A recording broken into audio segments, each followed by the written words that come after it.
El hombre y el misterio en Asia. Introducción. El enorme éxito alcanzado en todo el mundo por la obra de Ossendowski, Bestias, hombres y dioses, ha despertado en los lectores el vivo deseo de conocer con algunos detalles cuanto se refiere al pasado y presente del célebre autor y explorador, cuyas aventuras narradas en dicho libro le presentan al público como un ser verdaderamente extraordinario en los tiempos actuales. Para satisfacer tan natural curiosidad y presentar la figura de Ossendowski con su verdadero relieve, he aquí un resumen de su biografía, en el que quedan suficientemente expresadas sus condiciones de hombre de acción y de sabio eminente, dotado de ánimo entero, vigor físico y agilidad intelectual, considerado, merecidamente, como una autoridad en el problema de las minas de carbón en las orillas del Pacífico, desde el estrecho de Bering hasta Corea. Descubrió también un gran número de minas de oro en Siberia. Perteneció al ejército ruso como alto comisario de combustibles, a las órdenes del general Kuropatkin, durante la guerra ruso-japonesa.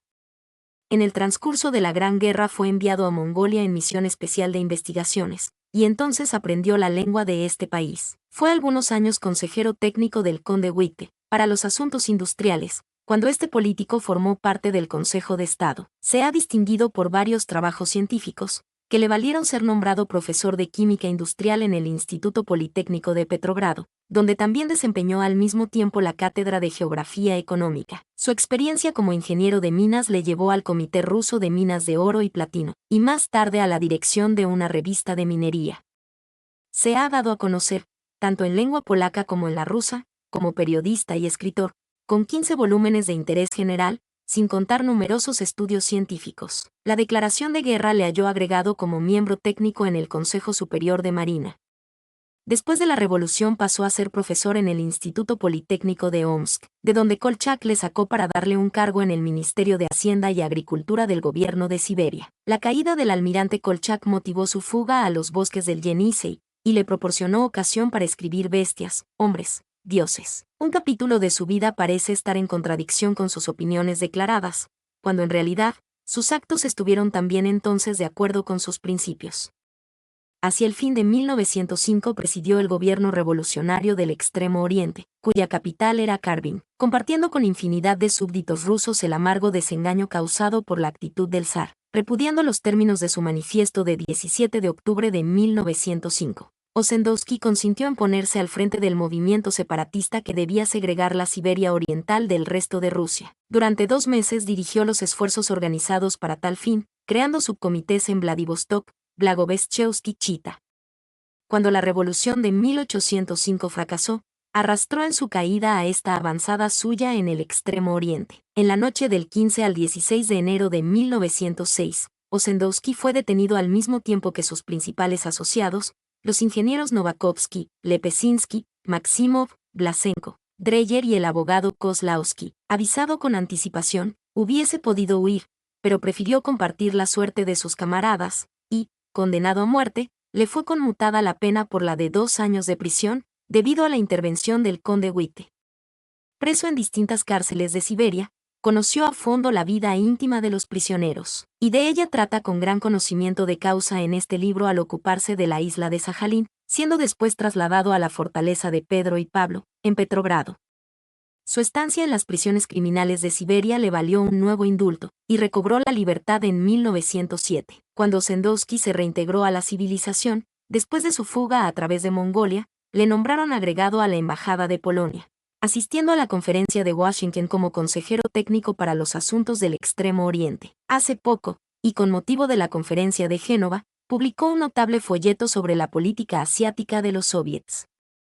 En la actualidad es profesor de la Escuela de Guerra de Varsovia, así como también en la de Estudios Comerciales Superiores de la misma capital. Hay una triste coincidencia íntimamente relacionada con la redacción de esta obra, que no se puede pasar en silencio. 2 personas, una de las cuales figura con preferencia en la narración, mientras que a la otra se le debe la conservación del original en polaco de ella, han fallecido el 6 de mayo y el 11 de julio de 1923, respectivamente. Eran el profesor Zaleski y la madre del doctor Ossendowski.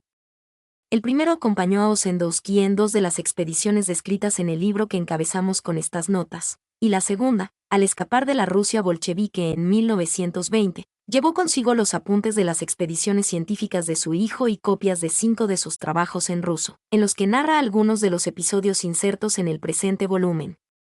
Existe otro incidente que asocia al profesor Zaleski y a la madre del Dr. Ossendowski, que también merece ser referido, especialmente a los que han leído el palpitante relato de la huida de Ossendowski en Bestias, hombres, dioses. Sucedió que en un bosque de las orillas del Yenisei, cercano a una ciudad, se encontró envuelto en unos harapos el mondado esqueleto de un hombre que había sido devorado por los lobos.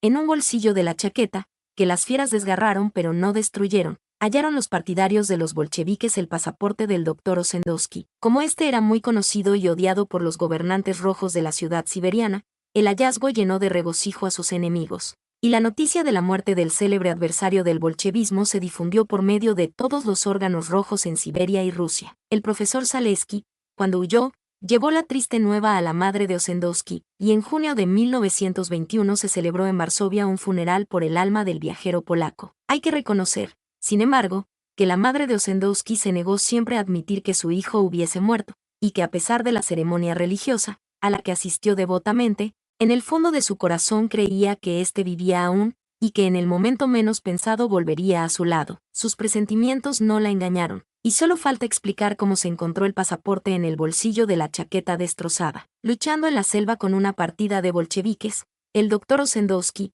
en defensa propia, mató a uno de los comisarios que le perseguían, y necesitando poseer documentos más útiles y menos comprometedores que los extendidos a su nombre, cambió los suyos por los del muerto, originando este estratagema de nuestro autor la confusión que acabamos de referir. Louis Stanton Palin. Nosotros los polacos estamos históricamente unidos a Siberia y Asia.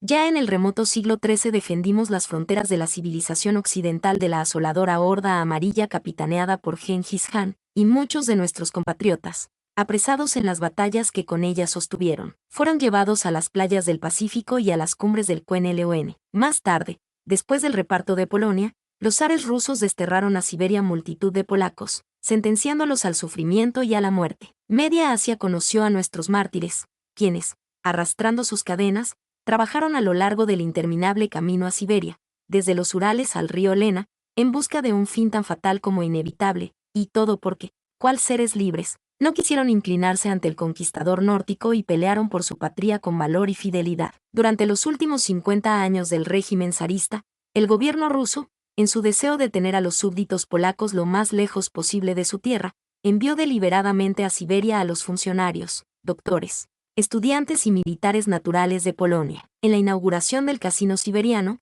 de Petrogrado, recuerdo que uno de los invitados, un polaco, dijo con evidente acierto: los polacos tenemos dos patrias, una, Polonia, otra, Siberia.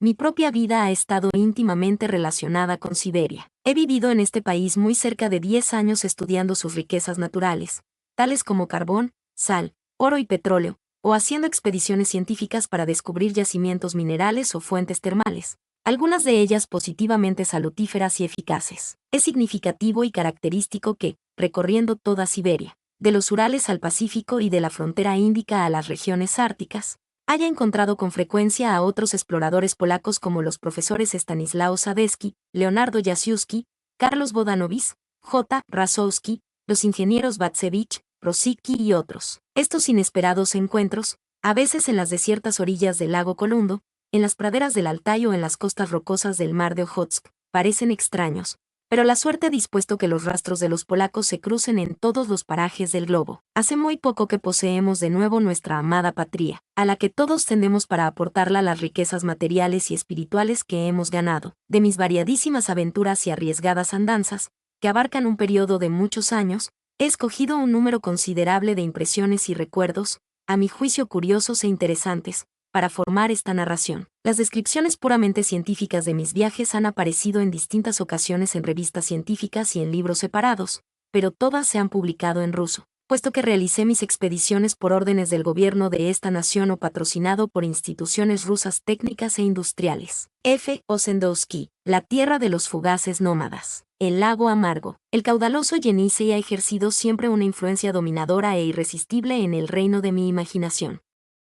En otra obra ya he relatado cómo vi la inmensa corriente de puras aguas frías, verdosas y azul obscuras, descender del nevado manto que cubre las cimas de los Sayanes, Aradan, Ulan Taiga y Taunuolo, y cómo llegando al máximo de su desmedido poder rompió los pesados grilletes de hielo con que el invierno pretendía sujetarla, haciéndome admirar la terrible belleza del espectáculo. Y por fin como me conturbó y obligó a desviar la vista del río la increíble masa de sufrimientos y tristezas humanas que transportaba hacia el norte, para ofrendarlas a su amo el mar, al unirse a él con el entusiasmo propio de su libertad primaveral. Cuando contemplé todo esto en el comienzo de mi huida de los soviets de Siberia a través del Urianai, Mongolia, parte del Tíbet y de China hasta Pekín, en mi pecho brotó la llama del odio y de mis labios salieron constantemente palabras de maldición. Cultura, civilización, cristianismo, progreso, siglo XX. Qué horriblemente anacrónico me parecía entonces todo esto a orillas del Yenisei, como si sus aguas fuesen las del salvaje Amazonas, pero mi primer encuentro con el Yenisei,